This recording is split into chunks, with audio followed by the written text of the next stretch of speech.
Hello and welcome to eComm Stand Up with Daria and Bel. Happy New Year, Belinda.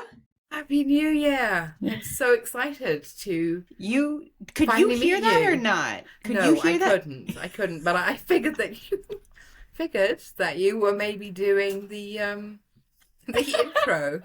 I was just vibing along in case you were having like a bit of a mentee bee. No, because now I Then can see. Welcome to 2024, everybody. I hope everyone's 2024 is as funny as ours is right now. We are trying out some new things. If you can't tell, yes, number one, look at our beautiful faces. We are on video eComm for stand the up. first time ever. And as part of that, we are using a new recording software, tool, Yes. device, whatever you want to call it. I have redone my background. Belinda's is coming. Listeners, may I just say that Daria's background is phenomenal. I do think the key to a good background is plants. Plants and like media in some way, shape, or form. Yeah. And Definitely. if you can't tell, the point is for it to be subtle, but it's all Taylor Swift. I don't know if it's too much, but basically I bought a set of postcards that are basically postcards inspired from her songs in one way, shape, or form. So I don't know if it's backwards to you, but here you can see Love You from the Moon, Love You to the Moon and to Saturn, August. Karma is a cat is down here. Oh, There I love she is. that. Yeah. Karma is a cat, champagne problems. So it's like little subtle, sometimes it's a lyric, sometimes it's something, and then obviously plants. More plants. Plants are life, literally. Plants. So yeah, and I think I should mention that we were trying because we're definitely getting a new vibe this year, expanding our listenership, our viewership now, and you were playing around with AI. And just seeing yes. could we have we need a new cover for the show. And the first one was two kind of South Asian. No, that wasn't the first one. That was the third one. The first one was just a man surrounded by stuff. And I was like, well, what That's the hell? right. I actually went to ChatGPT. So the first one was a man surrounded by stuff. Then I tried to do a new version of that. And I said, take this one, but make it two women instead. What it did, one thing is I did describe the two women. Oh my God. I said really? one had like short, dirty blonde hair, and the other I said had short blonde hair and kind of looked like M from 007. And I think that's why it gave us those svelte figures with the boobs. Also boobs. I think because it was pulling in the 007. It was pulling in the 007 imagery. So that didn't work. I even asked ChatGPT to come up with a prompt for a podcast cover, and even that one didn't work. I'll show you that one after. It's the most chaotic thing I've ever seen. I love the one we're going for. So we'll be having a bunch of new things in 2024. We got such a good response to, our listenership has been growing and growing. Although I have to say, I had family here from Canada. Not one of them listened. I feel like I should be sponsored by Stanley. If you want to sponsor us, I only drink out of your water bottles. All right. Everyone's Sorry, you had Stanley. family here from Canada. Okay, and that's a great case study, Stanley, about listening to their audience. I mean, heritage brand, really focused mostly at workplace, and then a couple of influencers got on the vibe. Marketing listened. They pivoted and they went from like a $70 million company to $750 million last year. Wow. Massive. That's insane. It's really good for a case study. Yeah, absolutely. Wow. I didn't know that. Exciting. That's great. Yeah, Stanley's been around forever.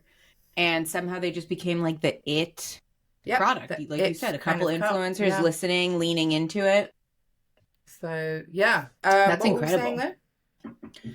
We were talking about 2024, new things, some of the new changes. So again, you can now find us where you listen to podcasts or on YouTube. Maybe soon some clips on TikTok. Who knows what's going to happen? And new podcast cover. I said TikTok. I know. I'm just saying that would be exciting. Oh, TikTok you're okay. Next week, and we thought as a good, we'll have like I'll have actual clothes on. No, we're and kind of, brushing my it's, hair. no, this actually kind of works because remember everyone, Belinda's in Brazil. It's hot where Belinda is. It's cold So where I hot. am. So if you think we're kind of wearing like opposites right now, I'm Yeah. wearing like a chunky sweater. Also this like deep V situation. You're wearing like a light linen shirt We because used to it's twin a Brazil and lot. it's, Do you remember? Like we would be we like did black used and white to. stripes, and yeah. So I'm also Well, deep maybe we V. just I'm need to in have an linen outfit for the show. So we're always in the same thing. overalls. I vote overalls. I No, vote like no, I cannot. cute If little there's one thing Formula I One. cannot pull off, it's overalls. Yeah, I I guess you can't can either. pull I off look like anything a you little want to, barrel, but little barrel. it doesn't work for me. Shade. But should we start chatting outside of kind of backgrounds and video and new media and new interesting guests? We're just super excited. I think the goal of 2024 is to bring real kind of more regularity to the show. I think last year between maternity leave and kind of in and out, we're going to make sure that we always have an episode for you coming out every Tuesday. Yep. And yeah, we're just really excited about this year. New viewers, new listeners. It's going to be interesting oh my gosh, I already want to. I like in meetings or podcasts, I'm like forever flicking my pen. Now we shall sit neatly. Now we shall. No, this is good. We can drink water. We can flick pens. I got a little hair clip. It doesn't matter. We have to be ourselves, Belinda. We can't just we like are ourselves. that's what works. I feel like if you I know you're a big Elise Myers fan, but she became famous just from being herself, and I think most recently a lot of her content has been around her kind of neurodivergence and anxiety and OCD and potentially adult diagnosed autism, which she's trying to figure out if she's autistic and can't get anyone. I think that, authenticity, this is the days of TikTok, not of Instagram. Instagram is the highlight reel, the perfect this, the perfect that. I can't get TikTok is where things are real. Like slump, if you slump, obviously I have my nice background. I worked on that over the weekend and today. Like it's not, it wasn't like that before. Before, honestly, if you want to know, if you looked into that corner, there was a nursing pillow just sitting there. I haven't nursed in 6 months, but there was a nursing pillow in the corner of my office. Real. Yeah. I'll flip my desk around. It is real. Over the weekend and paint the wall. So let's quickly talk about the holidays before we jump into our topic of today. About the holidays. So I traveled. I was in Italy with my husband and son. And I think, weirdly, so my husband and I do pits and peaks, which is like tops and, the best part of the trip and the worst part of the trip. So I have a couple of best part of the trips. One, and I just think this is very me and very funny, is I got a haircut in Italy. Top. Which Love I feel... Love it. Which... is both very me and very not me. And the reason I say that is obviously I have curly hair. For those of you who have curly hair, it's a real challenge to kind of find someone who you trust and like to cut it, and the research and the reviews and asking friends, and then when you get there explaining what you want. And for some reason I was walking around Parma and it felt like every third store was a hair salon. And I was like, is this just Italy, which I've been to before and I don't remember, or is there something about Parma that's just drawing a lot of hairstylists? I didn't really look into it much more than that, but I was just like, I was wearing my hair up. And once I'm wearing my hair up a lot, it's just a sign I don't like it. So it's like, if my hair is up, I'm on vacation, I want to like my hair, I want to put it down. So I searched for a curly hairstylist in Parma. Found one with a 4.9 and a few hundred reviews. So I was like, okay, this is like good reviews. Was able to do online booking, which also has not really arrived in Italy, but did to this place, which is amazing. Was able to do online booking, booked for the next day at like 5 p.m. Went there. My Italian is bad at best. I mean, I could have a conversation with you. Yeah, you can order. And I can use words like short and long and round and things like that. Like I can use everyday words. And her English was not the best. So I was able to communicate to her in Italian like what I wanted, and basically that it was too long, but I didn't want like a round thing because that makes my face round. I wanted to look a little bit younger. Yeah. I just wanted it to like be a little more fun. First of all, €50, which is amazing because in New York it cost me like 170. Yeah. 2 in and out in 30 minutes. Literally, she was like a hair cutting. No, she cut it wet. She cut wet. Interesting. She cut wet. Super interesting. But it looks so. No, I've done both. I've gotten both done. And I'm very pleased. The other highlight, which Belinda, I don't know if you saw, we went to a lot of playgrounds because that's what one does when you have an 18-month-old who needs to get energy out. Did you see the zip line? I saw the zip line. I loved it. So brilliant. So this is amazing. Adventure playgrounds for little people, not children. Yeah. So apparently it's not as uncommon as I thought. It's just uncommon in New York, which I think makes sense. I think you couldn't really have like a zip line in New York. But all of my friends in Colorado were like, oh, all of our playgrounds have zip lines. My brother was in Miami. He saw a playground with a zip line. So I think it's more common than I thought. But I had never seen it. And I see the zip line and I have no idea what to expect. I'm like, how fast is it going to go? Like, who's it for? I sit on it and you really zoom. And I think the glee that I felt, like I would just like I was just so happy. Yeah, and I think generally like we were in the mountains for a lot of the trip, and just the presence of these beautiful playgrounds in like the most idyllic spots surrounded by the Alps is just like incredible. Right. Incredible. Yeah. All right, Belinda, over to you. Pits and pits. If we want pits, my son didn't sleep for 9 hours straight on a flight and was screaming. So that was terrible. Had a great time. Family, everyone visiting. They came from Canada. It was awesome. They don't listen to my podcast, which we established. You know how people go, yeah, no, so I'm listening to this really great podcast. And I'm like, so I have a podcast? Like, thanks, fam. Thanks. Weekly podcast as well. It was just great to get. My stepdaughter had a baby. Congratulations! I know, muzzle. Wait, first grandbaby. I mean, yes. Stepdaughter, but of like many, many years. So. Yes. So That's exciting. Congratulations. On the 30th, yes. Wow. Little New Year's baby. The 30th, yes. I'm sad girl, on video. Girl, now. Boy, name. If you don't have to share. Sorry, you don't have to share anything. A boy. I won't share his name, obviously, but adorable. Adorable, like 3.6 kilos, 51 centimeters. Great. I don't know what that means, but that sounds healthy. It's kind of world medium. It's like 7 pounds. It's like 8 pounds. It's over 8 pounds. Is it? Because it would be, because it's 2.2, right? So it's like 7 plus 7 pound 14 ounces, something like that. Yeah. So just solid. Absolutely healthy, adorable, strong. I was actually traveling back to Sao Paulo though, so I haven't seen the baby.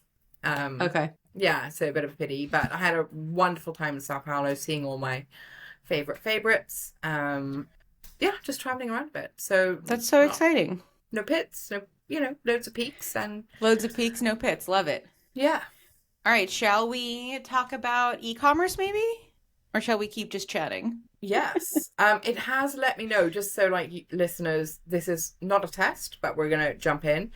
It says your live video is off because your internet is dodgy. I think it's recording. Interesting. It says recording continues smoothly. Live video will return when their internet improves. Just letting you know. Okay. Listeners, you're with us on this journey of e-commerce. Yeah, we'll see. Hopefully we don't have to record this again, but we are trying out, like I said, this new software. So let's see how it works. Right. What are we talking about today, Belinda? 2.0. 2024 2.0. E-commerce stand-up 2.0, 2024 2.0, Shopify 2.0. Let's just do it. How are there still people that haven't upgraded to 2.0? Well, I mean, so many people have not upgraded to 2.0. So many plus merchants have not yet upgraded to 2.0. And I don't say, yes, it is an upgrade, but it's not like, hey, pay more and get this upgrade. You're going to have to pay to do it. It is lengthy. It is not as easy as even we thought in the beginning when we started doing them over a year ago, these kind of updates. You need to consider it as a migration. But the benefits, I don't mean to put on that kind of voice, my TVP answering machine voice, but the benefits. I think really quickly, though, it's so funny because literally this is why we work so well together. As you were saying all of those things, I was about to say almost the opposite. And not exactly the opposite, because I do also refer to it as a migration. Yes. But I think what's important is that, and what's nice, is that you don't have to migrate things like data. So you don't have to migrate your customers, you don't have to migrate your orders, which are often the like kind of more challenging parts. Do you have to migrate customers? The advancement in Shopify's with the introduction of meta objects and custom data means that we are doing everything so much more dynamically. Okay, so yeah, you don't have to. But if I flutter my eyelashes, that, you know. No, I guess more what I mean is like the challenges really come in thinking about all of your content, yes. all of your pages, yes. and all of your functionality, and making sure that you bring all of that over. So for example, if you have an out-of-the-box Shopify theme with 0 customizations, your migration yes. should be straightforward. Am I wrong?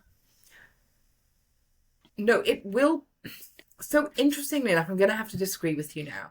Yes, okay. You can just do. This is why we have this. Then, you know, sort of, what do you call it? A like to like.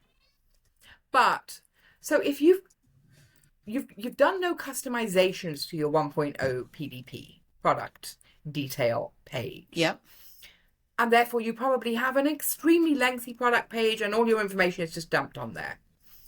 Where are you going to put it on your 2.0 theme? So yeah, but that's what I'm saying. It's a content. It's a 100% content overhaul. It's yes, thinking about the content you have, but it's not, again. No, it's not orders and customer data and POS data in some cases or anything like that. So it's almost like an opportunity to really rethink your whole content strategy and how to make it better using Shopify's new features. Yes. But I think, and again, I guess my argument is that I wouldn't say most challenging parts, but often the parts that give everyone the biggest headache in a true migration are those data points being orders and customers. That is true. And also uploading if you're orders, uploading customers, correct. Then getting new passwords to customers, the generally new process, like that is often just the biggest headache, I would say. Yep. I would agree. In this case, again, what you have to think about is, all right, out of the box, and I'll go really easy to really hard. All right, go. You have an out of the box store using basically like you have a product page. You have not clicked edit code one time. What you mainly have to think about, you go, and I guess let's kind of take them through the process. So if you go to themes.shopify.com, I think 100% of the themes there are now 2.0 themes. You can review them, you can filter by different things, you can kind of look, filter by industry, look at what you like, etc. You can then click try theme, which will allow you to at least preview it in your theme with your data. You can even, once you try the theme, customize it. So you can't edit the code, but you can click customize, which allows you to edit the content of the theme, meaning update the images, update the headlines, rework some things, make sure it's going to work for your brand and your needs. Yes. If this is the scenario you are in, it should being the operative word, be a fairly straightforward migration. But the second you have clicked edit code, sorry, let me rewind a second. Is there a rewind? No, I don't have a rewind. You can't rewind. Media. No, I thought there was maybe like a zzz, like sound in the media section. So let me rewind for a second. Yeah. Apps is the apps is the thing you have to consider when you have an out of the box theme.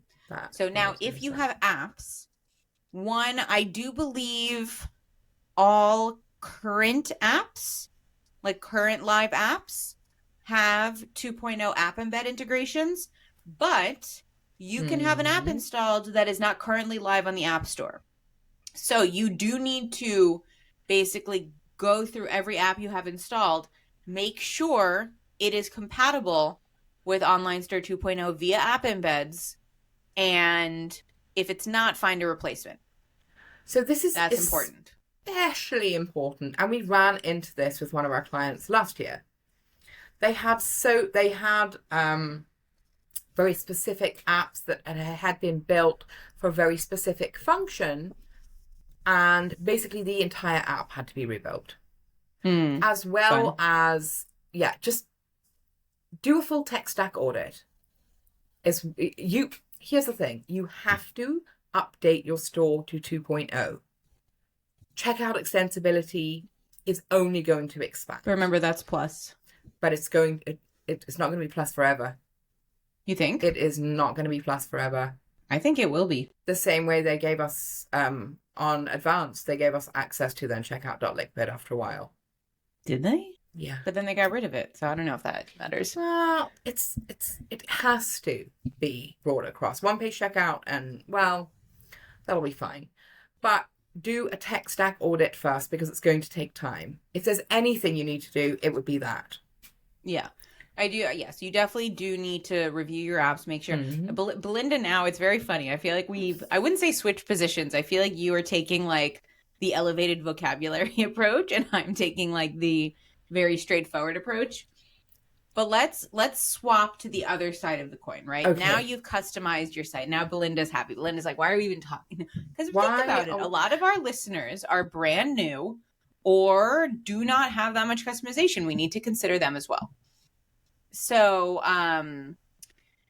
if a lot of our listeners are also not taking into consideration the fact that it does take time and they need to move. Everything is being deprecated. How many clients are we sitting with that we've been saying, you've got to move, you've got to move, you've got to move. I literally sent a client an email, a Happy New Year email, and the subject line was, it is time.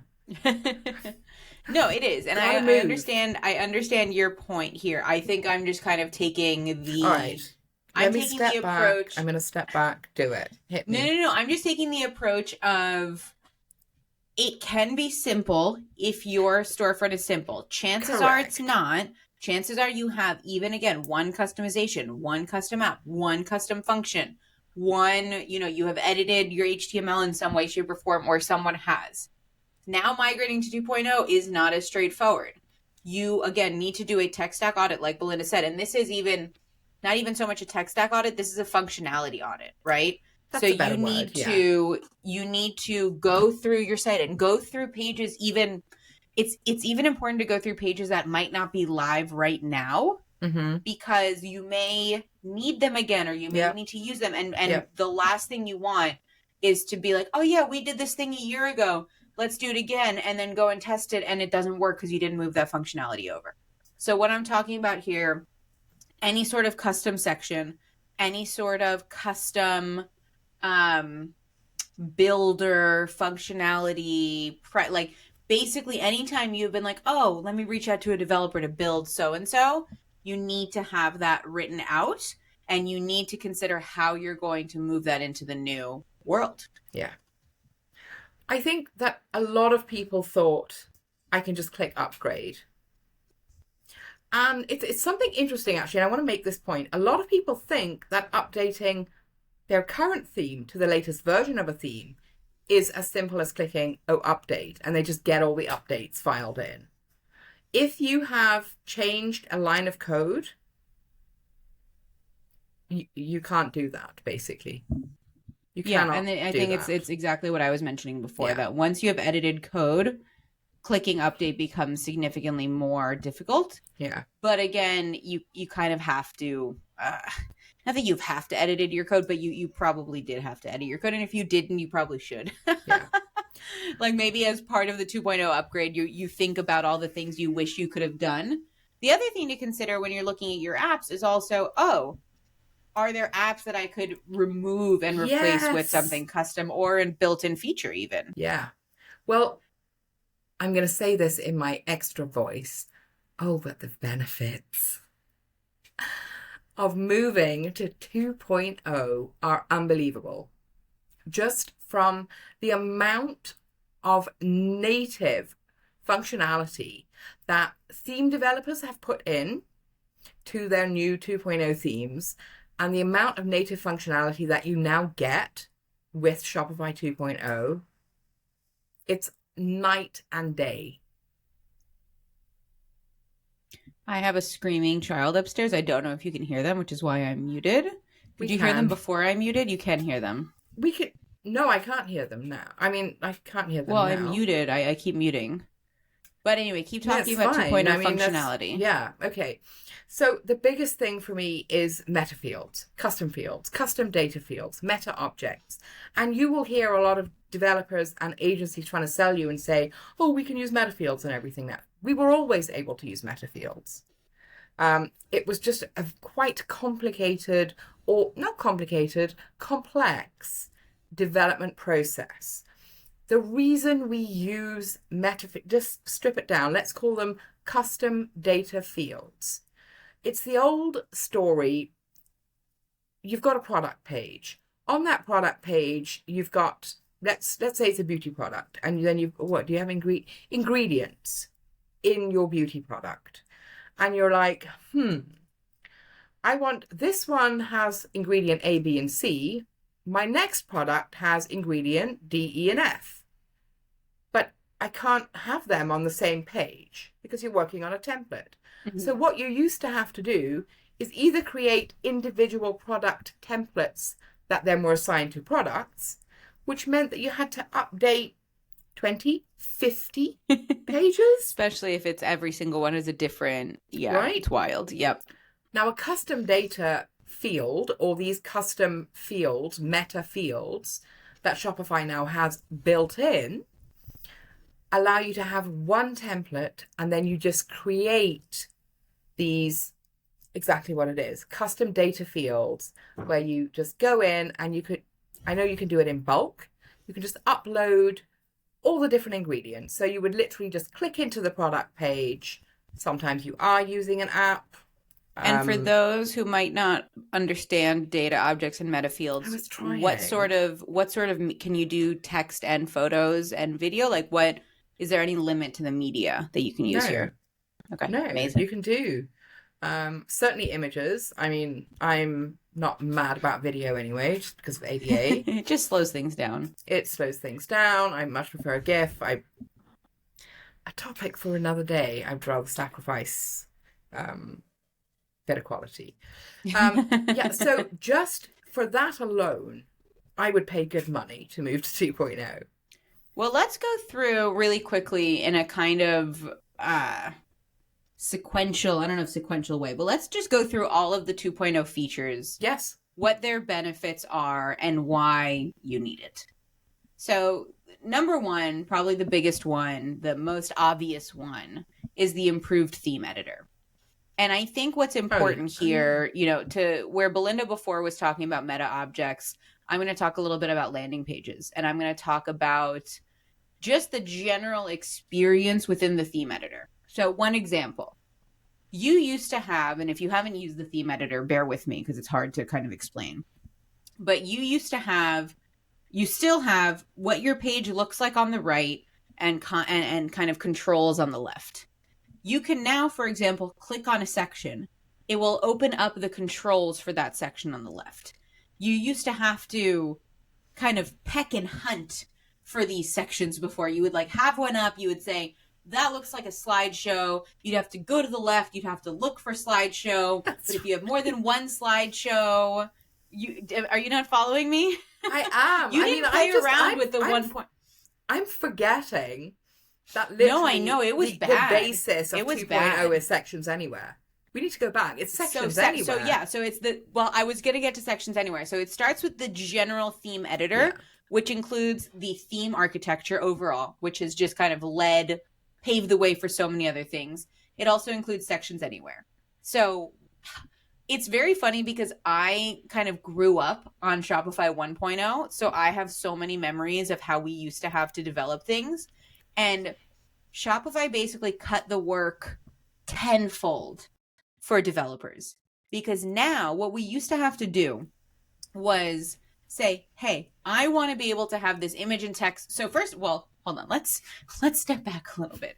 Sections used to not even be available on any page but the home page. Right. And when I say section, I mean any sort of content block used to not be available anywhere but the home page. If you wanted any amount, any morsel of content that was different than like a grid or a product description or whatever it was, you would need to develop it. Yeah. Now, any section that you have designed can work anywhere.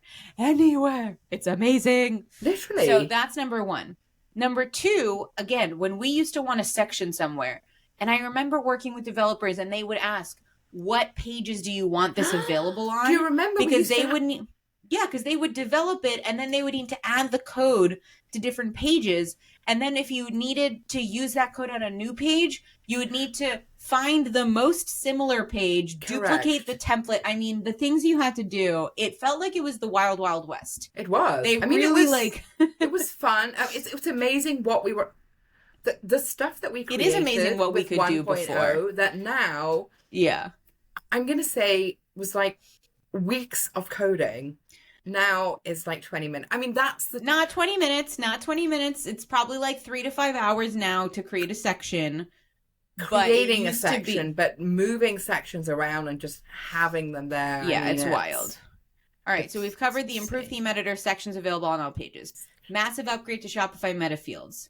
So Belinda kind of already spoke about this, but it's like... It's so. Huge.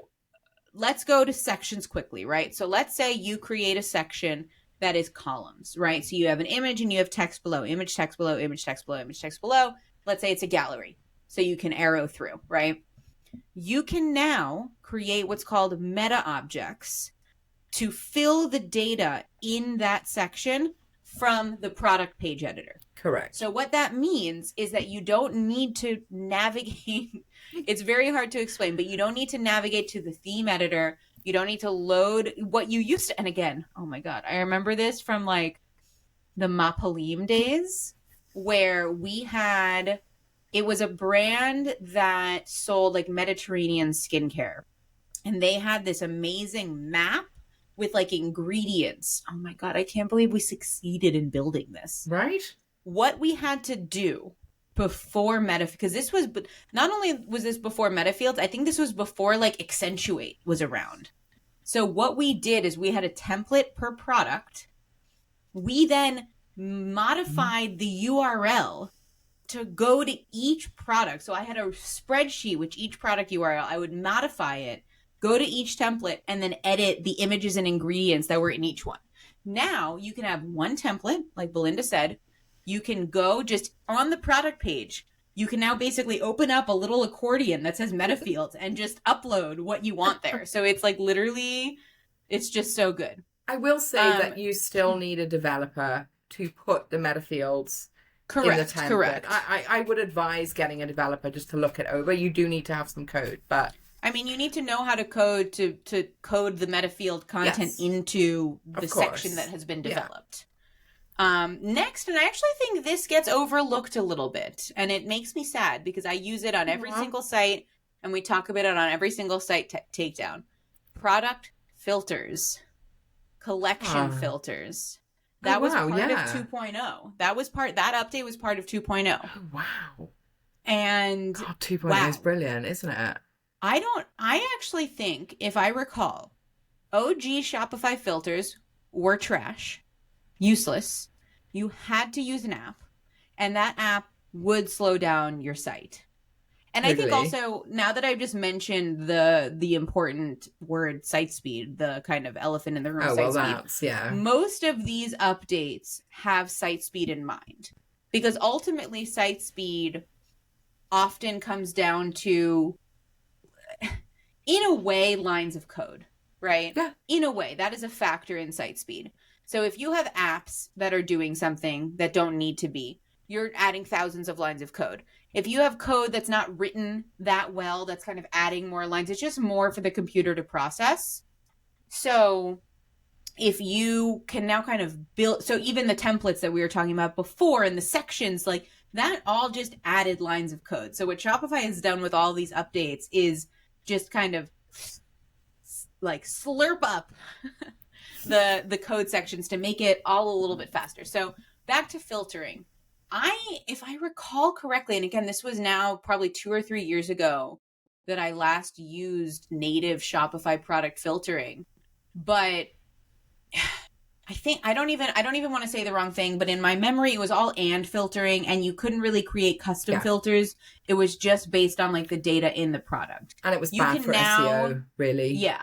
You can now create basically like in the navigation portal, create your own filter menu. There's and or. Shopify created the search and discovery app, which helps with filtering. It does indeed. They really, really, really just like really up their game on the filtering. So now, while you can, and there are still occasional use cases for using an app, Shopify's filtering is really, really, really, really, really strong.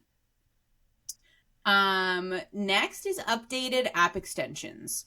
So this is kind of what we were talking about before.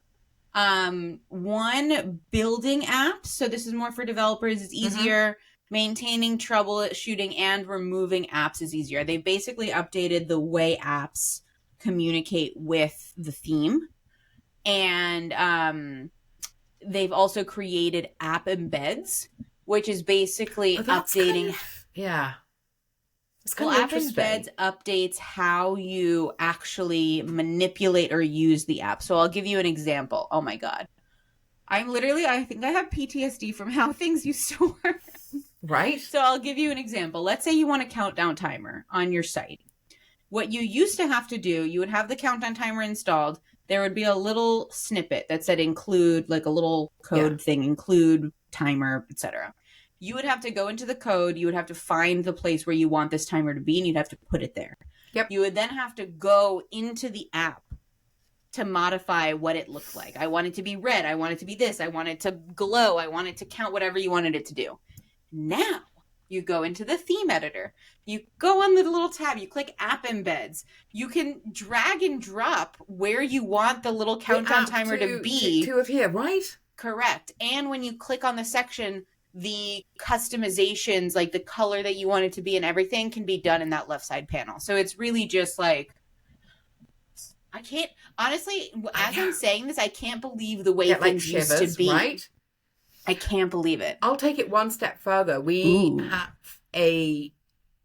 talking about these app embeds and the fact that you can toggle them on and off on a per theme basis, and like they don't affect other themes. That's also huge. We use one called Theme Scientist, really robust, doesn't inject JavaScript, which Google doesn't like JavaScript when it comes to SEO. If you've got a strong organic strategy going. Stay on track. Yeah, sorry, I can't. Too excited. You actually can turn it on and off per theme. And we actually ran into trouble because I assumed that once it was turned on one theme, it was just sort of like on forever once the app was embedded. But you can actually turn it on so it's just on the themes that you're testing. Well, then that's another big thing. There used to be, well, again, there used to be an element of like the app can only be on the live theme.